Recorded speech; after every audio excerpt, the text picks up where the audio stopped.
Bismillahirrahmanirrahim. Assalamualaikum warahmatullahi wabarakatuh. Kembali berjumpa di my channel. Pada kali ini akan mempersembahkan kabar terbaru dari WHO Kemenak Republik Indonesia. Adapun kabarnya adalah sebagai berikut. Namun sebelumnya kami ucapkan terima kasih banyak, jazakumullah khairan katsiran, kepada mereka yang sudah mensubscribe, like, share, komen, dan juga menghidupkan loncengnya agar tidak ketinggalan berita-berita yang kami sampaikan tentang info umroh dan haji. Kabar kali ini kami dapatkan dari situs Kementerian Agama Republik Indonesia. Dijen Dukcapil siap integrasi sistem dengan Dijen PHU. Jakarta, PHU.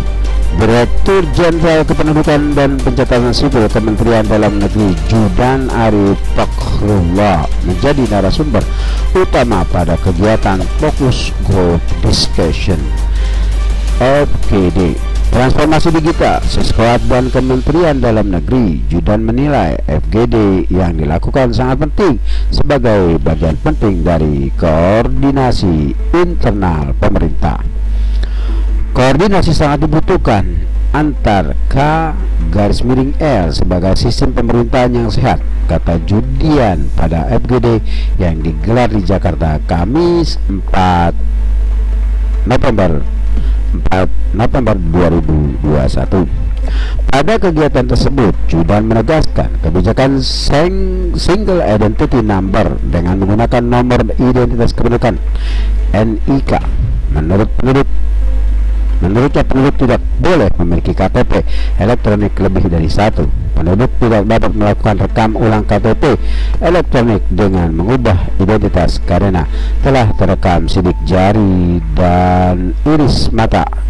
Hal itu dibutuhkan untuk menjaga validitas data kependudukan dan sistem perlindungan bagi warga negara, papar Judian. Berkaitan dengan pelayanan haji dan umroh, Judan menekankan agar penduduk yang berusia 17 tahun ke atas harus memiliki KTP elektronik sebagai syarat mendaftar haji atau umroh. KTP elektronik yang sangat penting untuk berbagai bentuk pelayanan publik termasuk dalam haji dan umroh. Melalui integrasi sistem Dijen PHU dan Dijen Dukcapil, proses pendaftaran haji dan umroh akan lebih mudah, ujar Judan. Pada kegiatan tersebut, Judan juga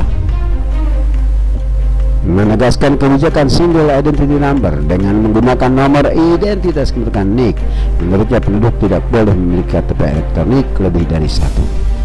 Pada kegiatan tersebut, Judan juga melakukan simulasi penggunaan aplikasi sistem informasi administrasi kependudukan SIAK, simulasi SIAK dengan menggunakan teknik voice recognition maupun input kata kunci dalam aplikasi seperti NIK, nama, dan jenis identitas lainnya. Namun Judan juga mengingatkan perlunya dasar integrasi data antara Kementerian Agama dan Kementerian Dalam Negeri sesuai data yang dimiliki oleh Direktorat Jenderal Kependudukan dan Pencatatan Sipil.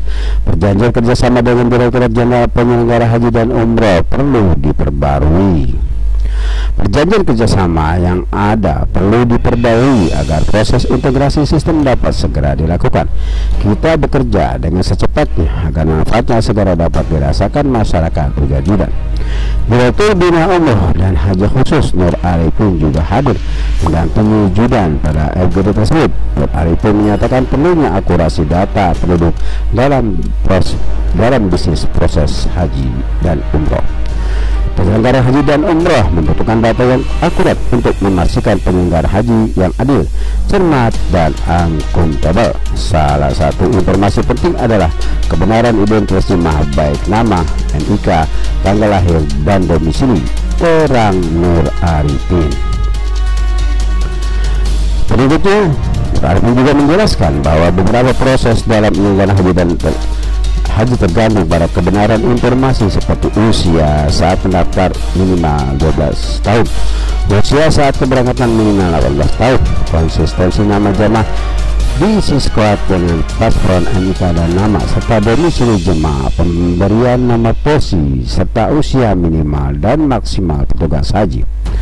Sementara itu, Koordinator Subdirektorat Sistem Informasi Haji Terpadu Hasan Afandi menjelaskan tujuan pelaksanakan FGD tersebut. Menurutnya ada beberapa tujuan kegiatan, diantaranya untuk mewujudkan data jemaah yang akurat pada sistem informasi penyelenggaraan haji dan umrah yang sesuai dengan data yang tercatat di sistem informasi kependudukan.